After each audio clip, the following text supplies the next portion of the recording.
Well, hello, everyone. Thank you so much for joining me today on this gray day in Vancouver. It's great to be here with you. Today's topic is navigating feedback across cultures.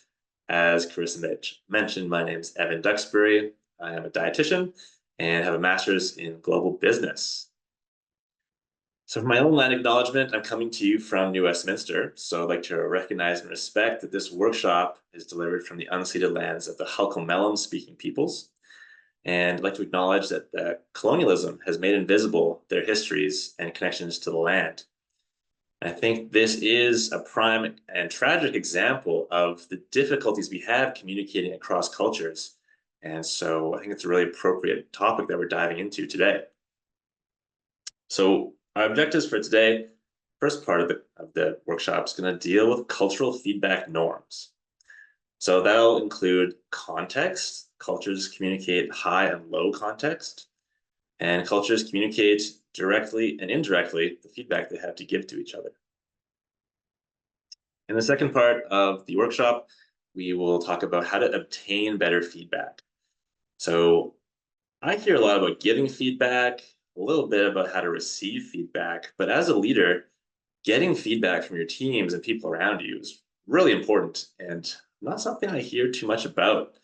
So we'll talk about how to ask thoughtful questions, how to balance risk reward for people on your team, and how cultural conditioning ties into the difficulties of getting better feedback. So a little bit about me. I am a registered dietitian. I started off my career in sport nutrition, working with athletes, body composition. I moved into food services at Vancouver General Hospital, and this is a photo of my team from the pandemic. Very multicultural team. I moved up to become the regional manager and bumped into a lot of problems that I had difficulty understanding.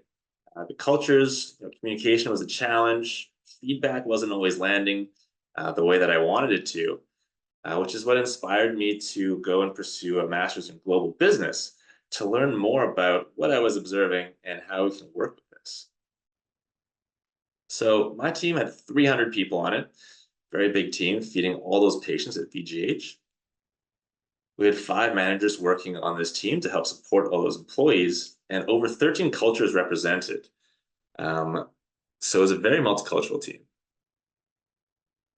I became a very patient, empathetic dispute resolver. So I was a hardworking, intelligent, nice guy. But in the end, none of that mattered. I ended up losing this position, which was pretty painful. And it's because, upon reflection, I didn't know how to use feedback to my advantage as a leader. And that's why I'm here to talk with you for the next hour about feedback, because it is so important to me, and I feel like it's important to most leaders as well. So an example of what wasn't happening is that when you're feeding 1,000 people, there's a lot of problems. So every day I had lots of signals to go investigate problems and give critical feedback. Why isn't this working? What did we miss? What's going wrong? And I became the guy who always had bad news. Nobody wanted to talk with me. My team, in fact, became terrified of me because every conversation was going to be a tough one. Not a lot of positive cues to go out and give positive feedback. I made the assumption that if there was a problem, my team would tell me about it. And that's not what happened. In many cases, I would ask my team, how's it going? How are you? And the answer was almost always, things are good. And then underlying, there were problems that I never learned about, couldn't address. So we're going to talk about that in the second part of the workshop.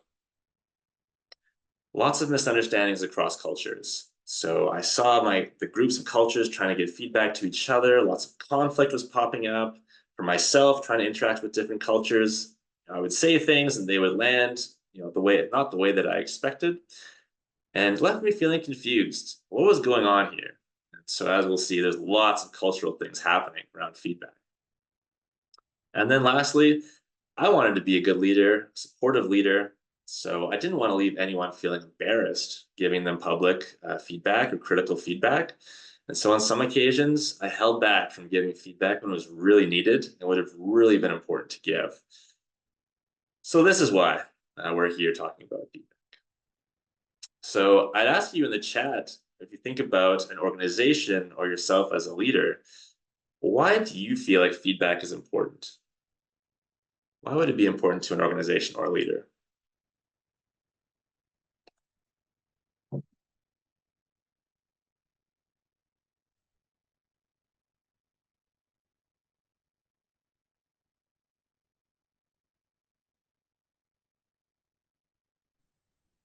So lots of good ideas about learning, improving, sharing perspectives. Yeah. Letting us know how we're doing as a leader is a big one. Quality improvement, letting other people feel seen and heard. That's a big one. So thank you so much in the chat. Some ideas that came up for me, click back to my screen here, is about innovation. So innovation comes from sharing ideas, mashing them together and see what comes out of it. But if people aren't feeling safe to share those ideas or not receiving them, innovation is going to suffer. Collaboration, big one. So you talked about in the chat about how we're going to align ourselves and make sure we're all moving in the same direction. If we're not feeling comfortable to calibrate each other and give each other the feedback on how different things are landing. Engagement. So are we making our teams feel heard and seen? As you mentioned in the chat, the more we do that, the more engaged they'll be.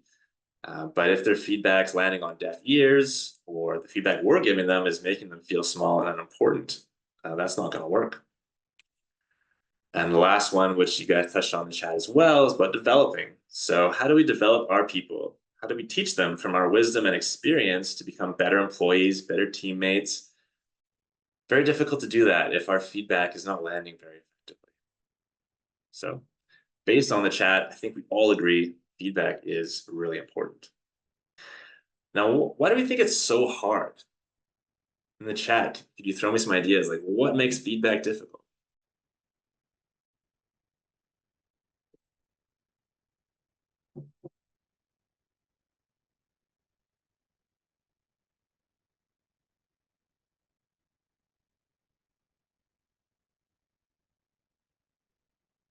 Yeah, others' reactions is a big one.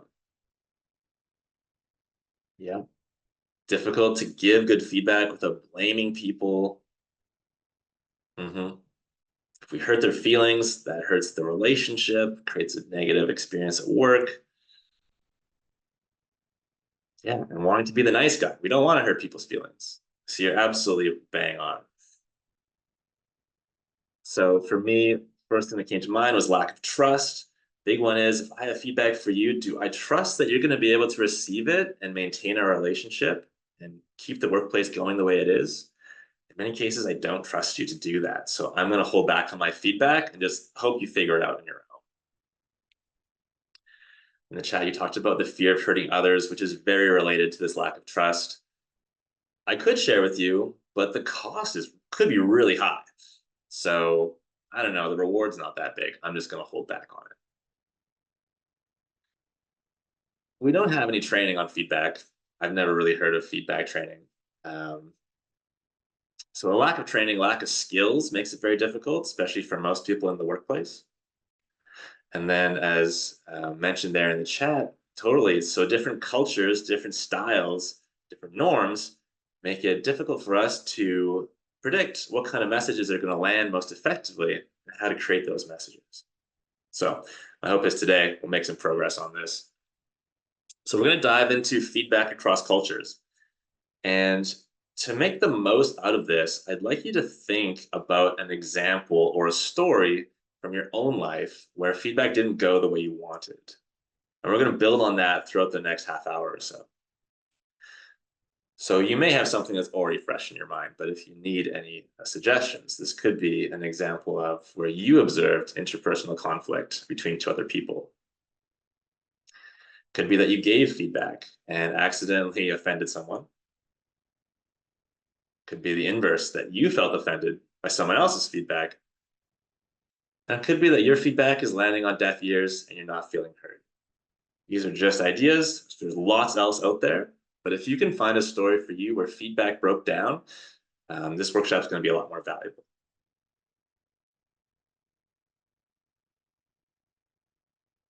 So hopefully Everyone's got that locked in, and we'll move forward. So we're going to start with a quiz. This man walks up to you after you gave a presentation to your team, and he tells you, your presentation was completely unprofessional. How would we feel? Most of us probably feel insulted. This is not usually how we communicate in Canada. But we don't really know his true intention. We don't know what he's trying to do here.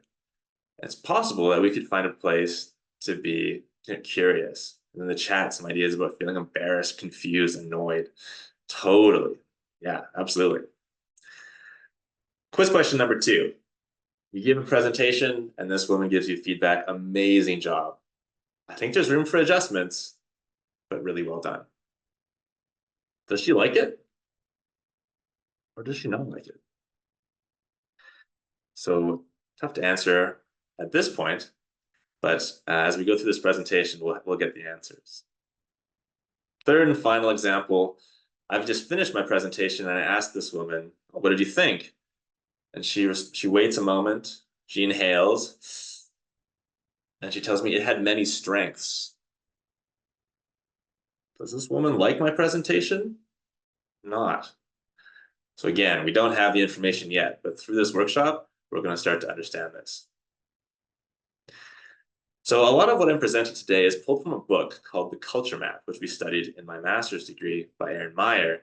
And if you're interested in today's content, I'd strongly recommend diving into this book. Very digestible, goes a lot more deep than we can go here today. Before we go any further, I'd just like to clarify that as we talk about different cultures, these are generalizations on the whole. Of course, every culture has a spectrum of individuals, but when we do look at different cultures, there are certain patterns that we can use to help us as leaders. So that's what we're going to focus on today. So the first dimension that gets looked at in this book is about context. So context is situation, background, or surrounding information that helps explain something or make a message easier to understand. So I like to think of this as every signal that's being sent beyond the words that I'm saying.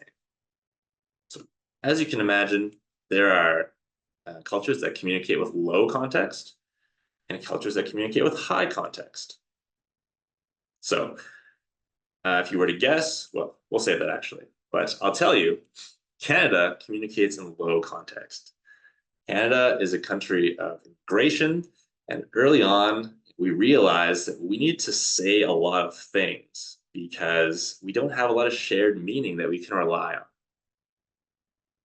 Germany also tends to be a very low context culture.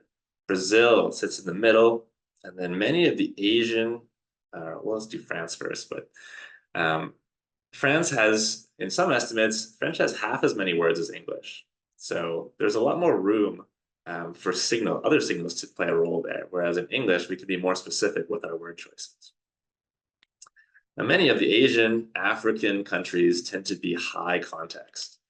So think about, in contrast to Canada, a country of immigration, Japan, hundreds of years, an island nation, very little immigration.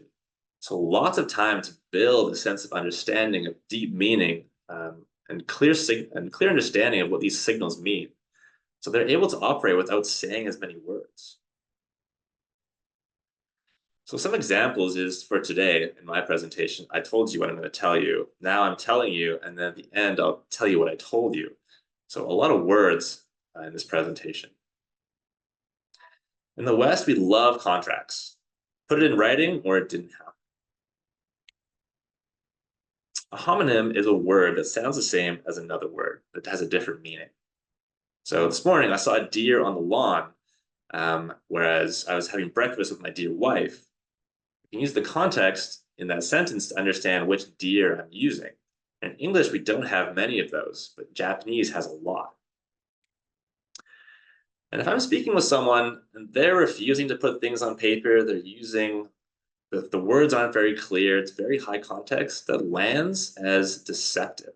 Why isn't this person just telling me what they're feeling like? Why isn't this person just telling me what's going on? Trust this person. On the other side, you've probably heard of a haiku, which is a Japanese poem, I believe has 17 syllables, and yet packed with meaning. So this is a microcosm of Japanese culture. Just few words, lots of signals and meaning there. In Iran, it's customary to refuse an offer twice before accepting on the third time. So if I'm holding a chocolate bar and I offer you this chocolate bar, guess who's getting the chocolate? I'm going to eat it. Because I don't understand this context that you have for refusing twice until it's polite to accept an offer. People from these cultures are trained from a young age to listen with all their senses. So not only are they listening to words, but scanning body language, but also really listening for what's not being said. That's not something we do in the West very well. So if a Japanese person was being spoken to with low context, they might feel it's very condescending. I'm reading all the signals. I know what's going on. You don't have to spell it out for me like I'm a child. So these are some examples to give you a sense of how context can differ from different cultures. And I'm sure you can see how this would play a role in giving feedback. So I'd like us to practice. If you have someone near you, I'd like you to practice giving feedback on their shoes. Give them a compliment. And notice what signals you're sending beyond just the words you're saying. And then throw them in the chat for me.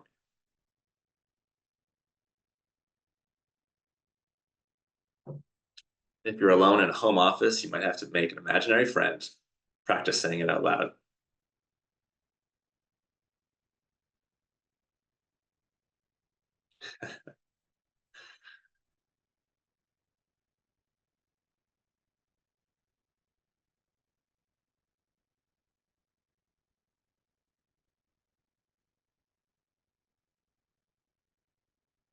So who noticed what signals they're sending besides just the words when they compliment someone's shoes?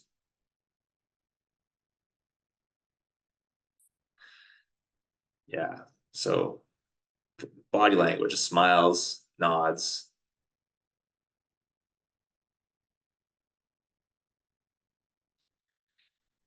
Yeah. So you're probably using the tone of your voice.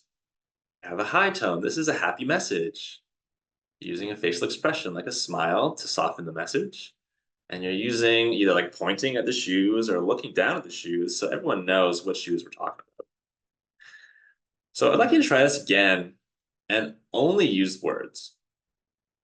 Don't change the tone of your voice. Don't smile. Don't look anywhere else. And just see how foreign this feels.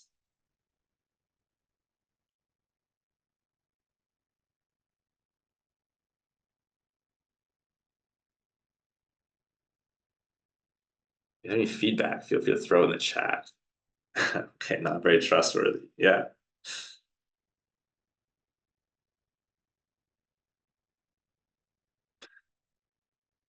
Well, I hope you're playing along, and I'm sure you'll agree that felt very foreign, very strange. We do not usually communicate like that, but that gives you a sense of what it would be like, and maybe at more of an extreme, to communicate with context and without context, high context, low context. So back to the feedback example that you were thinking about 3 or 4 minutes ago, can you see any dynamics at play from this high and low context um, dimension? What signals were being sent but not received? What signals could have been sent that would have been really helpful?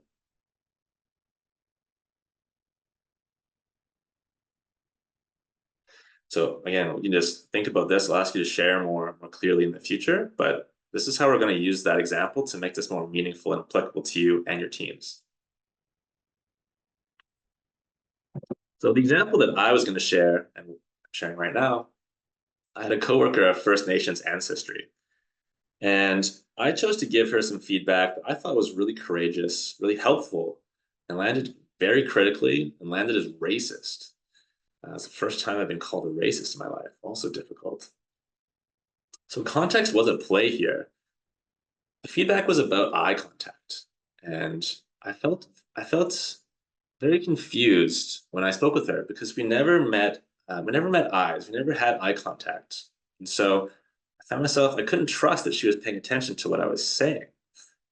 So my feedback was about helping her with patient interactions, and like you might want to explain about this eye contact thing that you have going on. And I didn't recognize that at the time, but there may have been other signals that she was sending that I wasn't trained, wasn't able to pick up to show me that she was listening because I was very locked into the signals that I'm used to receiving. So this is the part of how feedback and communication starts to break down across cultures.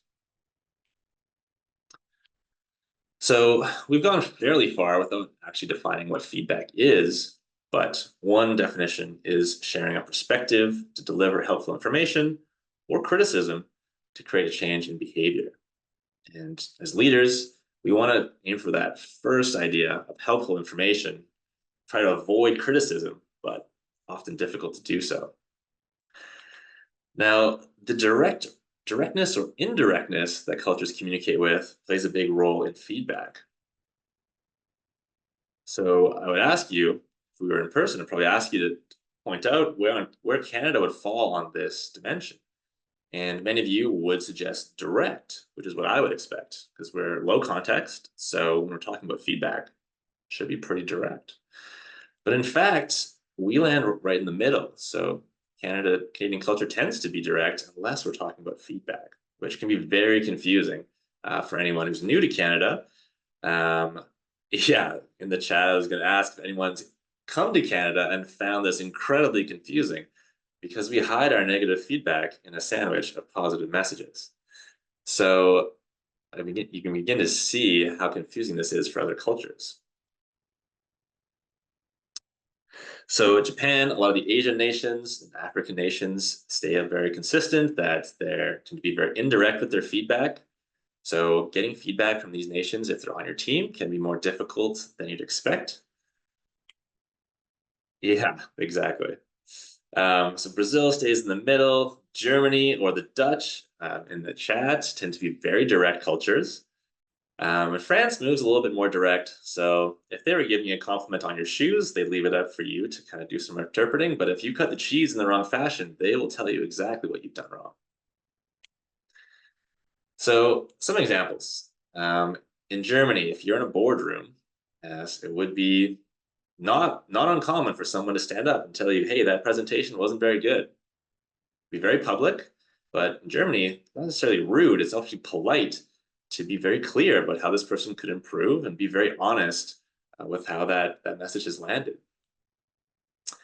There's no hiding a negative message, just a standalone negative message, just right in your face. Tends to be very blunt, very honest, and they'll use words that we call absolutes or upgraders to strengthen the message, make it even more direct. That was completely unprofessional. That was a totally terrible presentation. Whereas on the other side, um, move a couple things here. That's right. Um, for indirect cultures, we'll talk about private feedback. So not in the boardroom. Take them into a private room for negative messages. Any negative message is supported by positive messages, like our compliment sandwich in Canada. And in some Asian cultures, the negative message is actually left unspoken. So they'll tell you the title page was really good, then that's it. And you have to infer that because there was no other compliments, the rest of your report was not very good. This message tends to be diplomatic, subtle, and they'll use qualifiers, or we call downgraders, to soften this message even further. So I think you can improve that a little.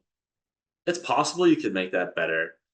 See how these words like maybe a little bit, soften it and make the feedback even lighter.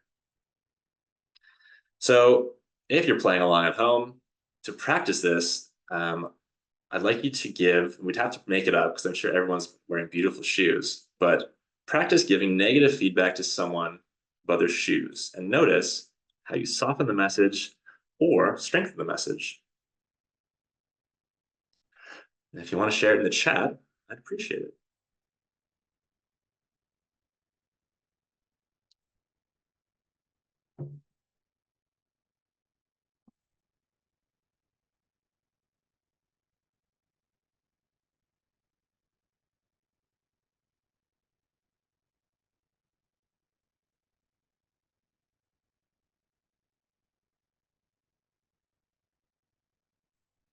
Well, in the interest of time, we'll move along.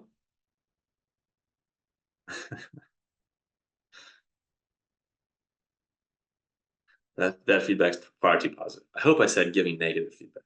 Maybe I missed that. In the interest of time, we'll move along, but thank you for playing along at home. So coming back to your story, your example where feedback broke down, talked a bit about the context that could have been at play there. Now I'll ask you to think about, was someone speaking too directly, too indirectly? How did that lead to problems? So in my situation, I spoke far too directly.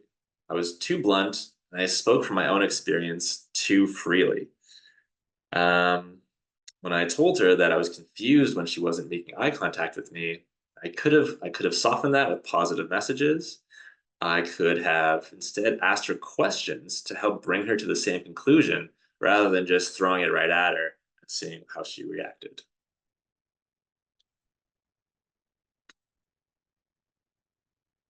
So take a moment, think about your story. Again, just for the purposes of time, we're going to move along. Back to the quiz. So this man, like we said, his feedback is your presentation is completely unprofessional. As you may guess, we now know he's from Germany. So if we have this understanding of how feedback works in Germany and in different cultures, we can start asking some questions. Instead of going straight to feeling insulted or embarrassed, we can start to ask a bit more deeply, I wonder what his intention is here.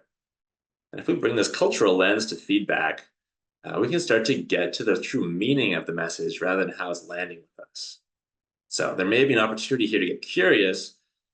If you really practice at this, you can feel appreciation that you're getting such direct, honest feedback. This woman gave us a compliment sandwich. Amazing job on the presentation. Could use some adjustments, but really well done. So it won't surprise you to learn this woman's from Canada. So if you're new to Canada, you had never known about a compliment sandwich, it'd be hard to figure out which message is the important one here. But if you know, oh, Canadians love this approach to feedback, you'll know just to ignore the beginning and the end and just focus on the meat of the sandwich. You know your presentation could be improved. You have some work to do. And the third example, so this woman's from China. So if we know that they tend to leave out the negative feedback, we could be more aware for that pause, that inhale of breath as like a subtle signal that there were some problems, and maybe dig deeper if we needed to, but understanding that she doesn't like our presentation that much. So this brings us to some strategies. Explaining your cultural approach to feedback with your own teams can be a great way to open up a conversation, a dialogue about this. As a leader, you'll probably need to be the one to take that first step. But if you were to take this back and start talking with some people about the cultural norms that you're used to for feedback, that really does create space for them to do the same. If you were to be, let's say, a new leader could be a different country, could also be in a different corporation or different organization where the culture is different. This also allows you to start taking responsibility for any misunderstandings or miscommunications kind of proactively. So if I were to go to Japan and work in a hospital, I'd say to my team, hey, in Canada, this is normal. I understand Japan is over here doing this. So I'm going to need more direct feedback from you. I'm also probably going to miss some signals. So that's on me. That's something I'm working on. But just prepare yourself for some breakdowns. If we can do these two things, that opens us up to ask a lot of questions. So we can start asking questions about someone else's cultural norms around feedback without it seeming weird. Everyone understands now that this leader is working on feedback. We understand what the leader's norms are. And so if the leader starts asking questions to learn more about other people's feedback, we'll understand where we're coming from. And as Canadians or Canadian culture has figured out that one of the safest ways to communicate is to try and communicate with less context.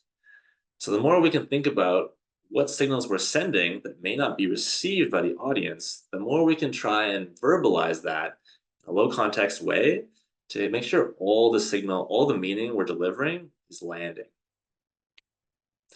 So back to your story, talked about context, how much indirect or direct communication was being delivered. I'd like you to consider what questions went unasked.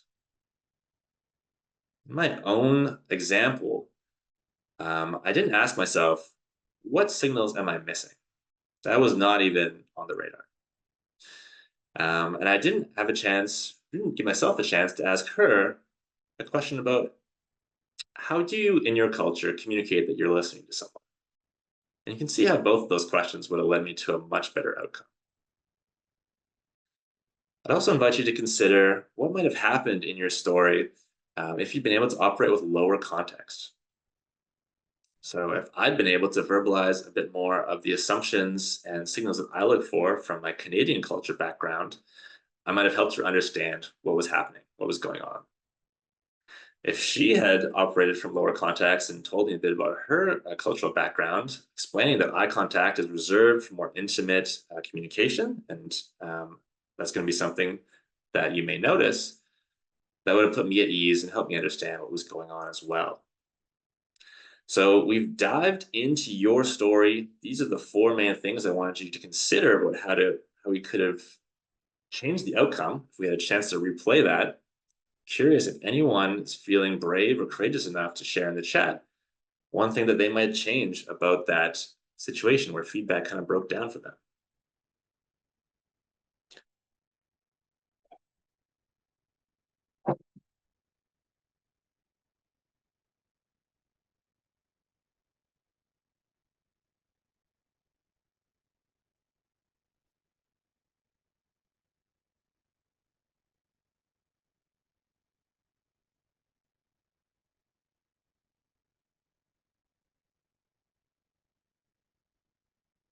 Well, in the interest of time, I'm just going to hope that you're having a chance to reflect on feedback in your life and how this workshop could help you get a better outcome in the future. And there's a response there about bringing more curiosity when feedback comes in or when it's not going the way we expect. And I think that might be the main message from this entire workshop. So we could be curious ahead of a problem by having these conversations as early as when a new member joins the team. We could also express curiosity um, after a problem to try and resolve it, try and figure out what went wrong. Okay, some really good stuff coming in the chat now. A comment about recognizing just how much we're softening feedback and how if we soften it too much, someone from another culture may not pick up on the message we're trying to get across. Perfect. Thank you so much in the chat. Really appreciate it. Really appreciate the engagement. So we're going to move on to the second part of the workshop, which is about how to obtain feedback, which is so important as a leader. Again, not something we talk very much about. This is the stumbling block that I ran into all the time because I would ask people, hey, how are things going? And things would tell me things were good, but that wasn't true. There were some barriers getting in the way. And so we're going to unearth some strategies that could help break through this barrier. So people in your life, whether it's the people who are working on your teams, your managers, people at home, friends and family, they have a perspective on you that you can never have on your own. They have reflections, observations, ideas, so many valuable things that will help you be a better leader, if not a better friend, better partner. But if you think about mining gold, you need some infrastructure to go and get it. In the old days, maybe still, I'm not a gold miner, but we need some rails to like transport the gold out of the gold mine, get it up to land and get it somewhere useful. And as you can imagine, some people just don't have these rails. They don't know what information we're looking for. They don't know what's going to be valuable. And so our job as a leader, an effective leader, is to provide these rails, provide this infrastructure for them to make it easier for them to give us the gold nuggets that we're after. So again, I'd invite you to think about what feedback is missing in your life. This could be feedback from a manager. Could be feedback from your team. If you're an official leader. Could be feedback from participants or clients in your programs, and could be even in your personal life from friends or family. So again, to make this as useful as possible, I'm going to invite you to apply some of these strategies as we go through this talk to an example in your life to get you something useful here. So let's talk a bit about what's blocking feedback. One of them is that we ask thoughtless questions sometimes. If there's no structure and no context to why we're asking questions, it's difficult for the audience to understand what information to give us. There's a lot of fear involved, as you talked about earlier in the presentation in the chat, that there's a risk and reward when we give feedback. We might damage the relationship. We might hurt someone's feelings. And as we've talked about in the first part, cultural conditioning, especially for those indirect, high context nations, can make giving feedback very difficult. It's not normal for them. So we need to help them out. So, what's the fix for asking a thoughtless question? So, a thoughtless question gets you a thoughtless answer. If I asked you how your day is going, you're going to say good 100% of the time. Now, if I could instead state my intent and be specific about what I'm looking for, I'm going to get a better answer. So when I asked my team, how are you doing today? They said, good. But if I asked my team, hey, I'm going to be implementing a new digital staffing system for the department. And I really want to make sure your priorities are going to be represented in how we implement this project. Do you have any experience from your past jobs that would be important to share for a project like this? And you can see how I'm explaining why I'm asking. And I'm also explaining what specific information I'm looking for. So if we go back to this shoes example, if we were to ask someone to give us feedback about our shoes, I'd invite you to do this right now. And how could you state why you're asking and also be specific about what kind of feedback you want on your shoes? And again, I'd love to see it in the chat, what you're noticing.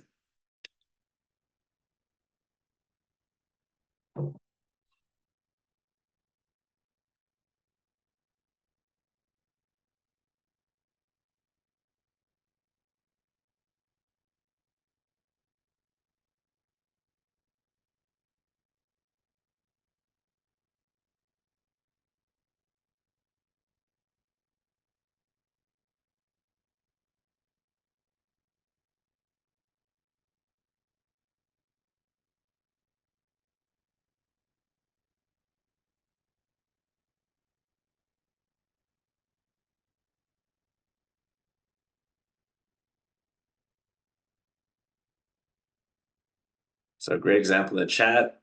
I'm looking for new boots. I really like yours. I need this information to help me make a good decision. So you could also say, um, hey, I'm going out to the dance tonight. I want to know if this is the right color to go with my outfit. What are your thoughts? There you go. So in the chat, mentioning the occasion, the impression you want to convey. Yeah. So you can be specific. Are these laces the right fit? Are these shoes too big? So you get the sense of how we can be more specific with when we're asking for feedback, even in context when it's not about footwear.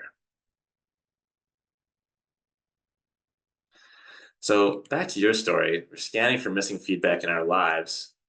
Hopefully you've identified an opportunity to get more feedback. And I'm curious, is there a way you could be more clear about why you're asking for the feedback? Is there a way you could ask for it more directly?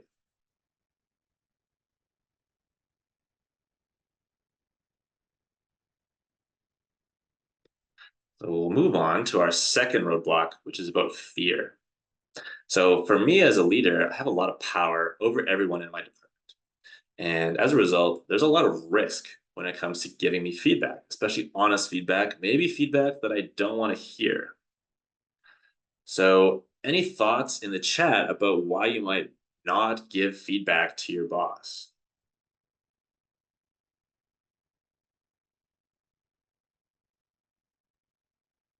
Mm. Yeah, so what would the consequences be? Could damage the relationship. Back to lack of trust, hurt feelings. Absolutely. So you're all over it. How could the relationship change? And yeah, you're right. Cultural conditioning. Don't send it up the hierarchy. Yeah. So if we give feedback that is doesn't land very well, we can face judgment. So judgment from the whole team, judgment from the leader, as you said in the chat. For giving this feedback to someone in power, particularly, and they're upset, what could the consequences be? Maybe we'll be treated differently. Maybe we'll be ostracized by the team. Worst case scenario, we could lose our job. So like that fear is pretty tangible, pretty close. I'm curious, like let's say I asked you, you're on my team, I'm the boss. I say, what do you think of the color of my shirt? What is the upside? What is the reward if you were to give me honest feedback that you didn't like my shirt?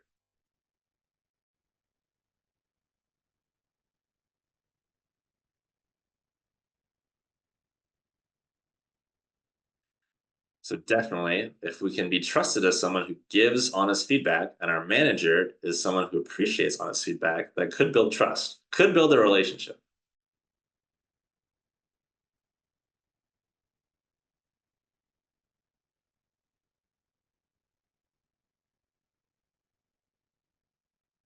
So one idea that I had was about, we could change our workplace for the better. Maybe my shirts are so ostentatious that's really hurting people's eyes. But in other contexts, maybe there's way we can improve the workplace. As mentioned in the chat, it's possible to get recognized as someone who builds trust or who has good ideas, who has good feedback. And it's possible we could build a relationship with this person. But I'm sure you can see how recognition, trust, changing the workplace is kind of like far away and like not that valuable compared to like, oh my God, I could lose my job. So you can see right here the challenges that we're facing when it comes to getting feedback from people in our workplace. So we talked about stating intent and being specific. And then the second part is about acknowledging when we do get feedback, ideally as publicly as possible, to like send this message of safety that we really appreciate feedback, and following up. So if we were to get feedback, let's say on how appropriate my shoes were for the dance floor, I'd encourage you to think about how could you acknowledge someone and follow up with them if they were to give you honest feedback about that.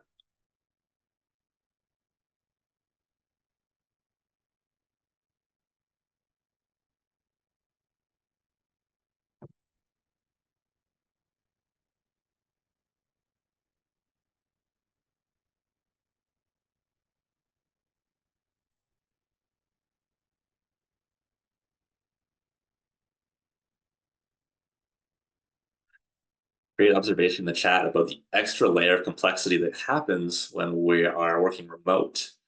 And what you're onto there is how we have even less context to be able to share. So it's hard. We have to put a lot in writing if you really want to send all those messages.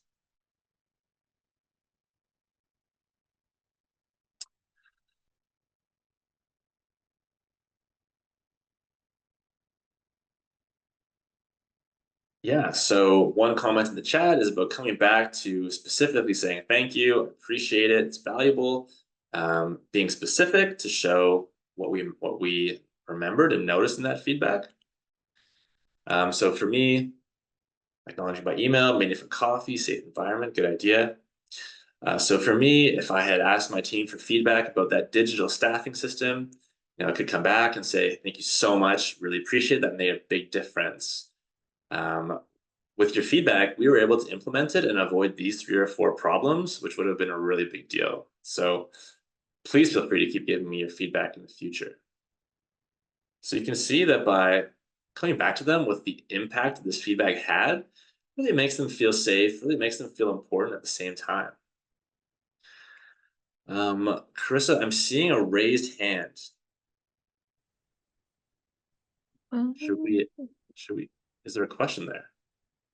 If you have a question, just type it in the chat and then Evan will answer there. Sometimes people do that on accident. Well, if we see that question in the chat, thank you so much in advance for um, putting that in there. I'll be happy to acknowledge and follow up with you if you put that question in there. So the third block that we'll talk about is about culture. We talked about that for a fair bit in the first part of our discussion. So breaking down these cultural blocks, as we talked about, could come from sharing our cultural norms. It's like bringing those conversations into our workspace to raise awareness and really bring this lens to everyone. They're like, oh, right, feedback works differently in different cultures. Never thought about that. So again, by taking the lead and sharing your own cultural norms around feedback, um, you're opening up the door for others to join you in that conversation. If they don't follow you, you could always ask about it, but you may need to for some employees. And what I would suggest is thinking about establishing a corporate culture or even a team culture, depending on what level you're at.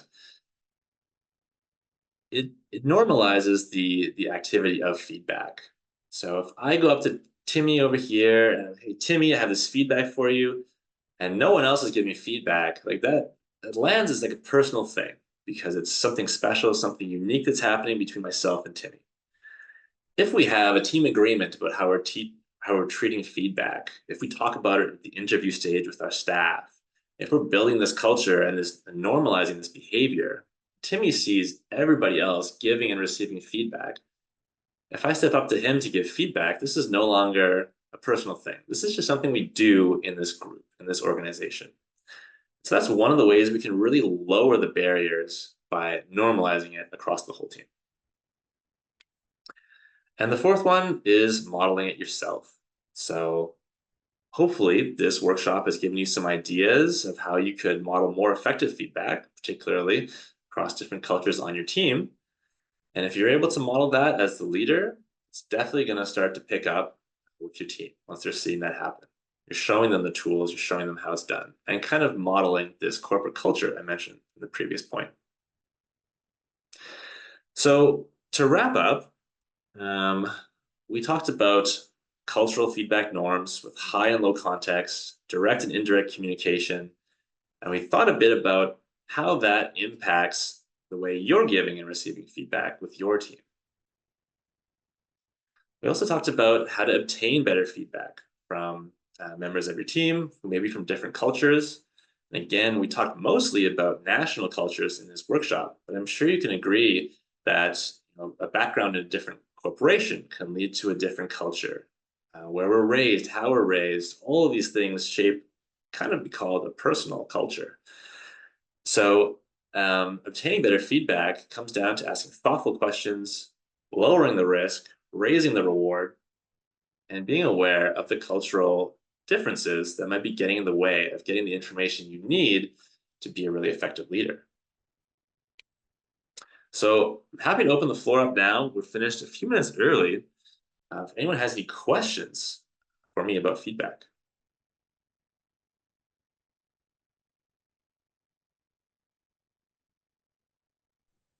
Yeah, so if you have any questions for Evan, feel free to type them in the Q&A or the chat, and we'll try to get it answered within the last bit here.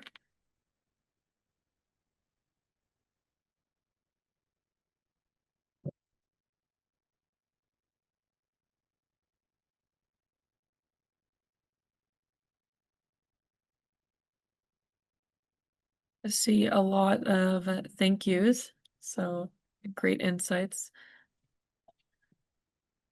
Maybe while people are typing up their questions. Oh, I see one actually right now.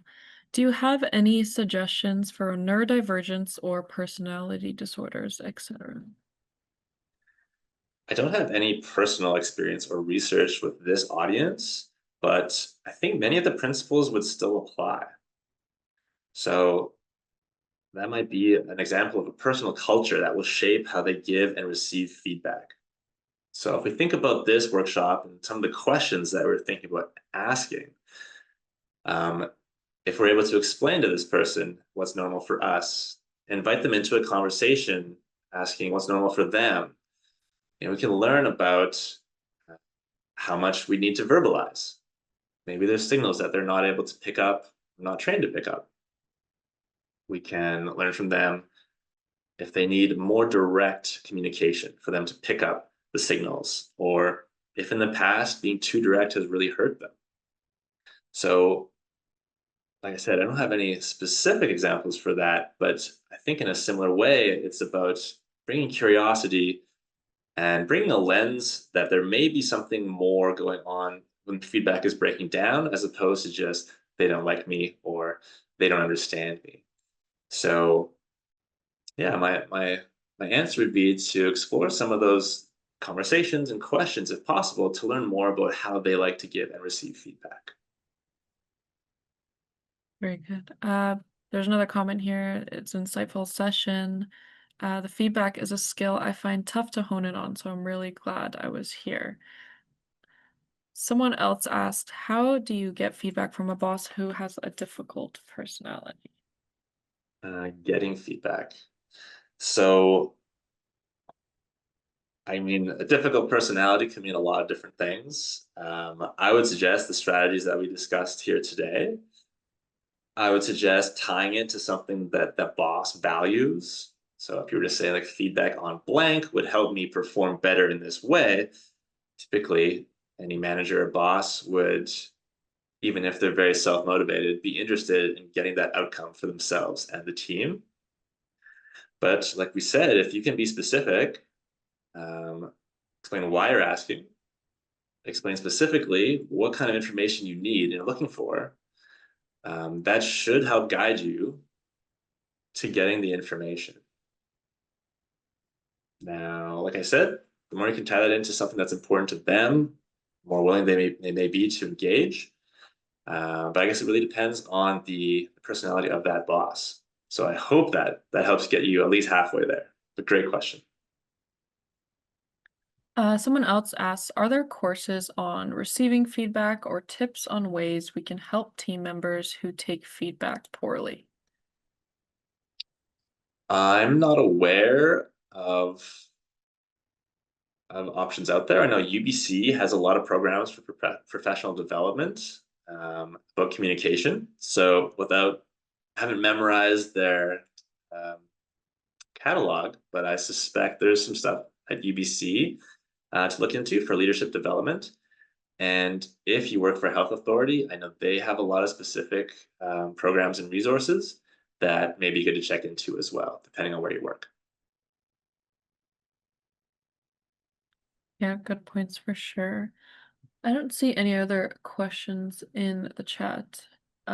Someone did say, as a team leader at my workplace, usually I get feedback with their gestures. So that's a good point. And you will be getting a copy of the slides. Someone else says, I teach Canadian workplace culture to immigrants. You can find resources online about giving and receiving feedback. So that's also would be good to know. Great. Well, just with a few minutes left, I do have some homework for you. I'd invite you to scan for missing feedback in your life ongoing. Um, when you find that, you have an opportunity to practice some of the skills we talked about. Think about performing a cultural assessment of your unit, your department. What is happening with feedback? And is there room to improve or kind of like standardize something? I can invite you to consider what's one thing you would share about yourself and how feedback works for you, and one thing you'd want to know about someone else in your life and how feedback works for them. So if you're able to take these steps, you'll definitely be able to channel the information we've shared today. I'm always looking to improve this workshop. I love getting feedback. So I specifically would like one idea that would help you personally and professionally improve. If you could send it to my email, evan@stemshiftcoaching.com, I would love to appreciate your feedback and follow up with you specifically, and be happy to provide a coaching session on the topic of leadership or feedback or something else if you can send it to me by midnight tonight. And I'd love to stay in touch. I'm on LinkedIn. Feel free to reach out if you have any questions.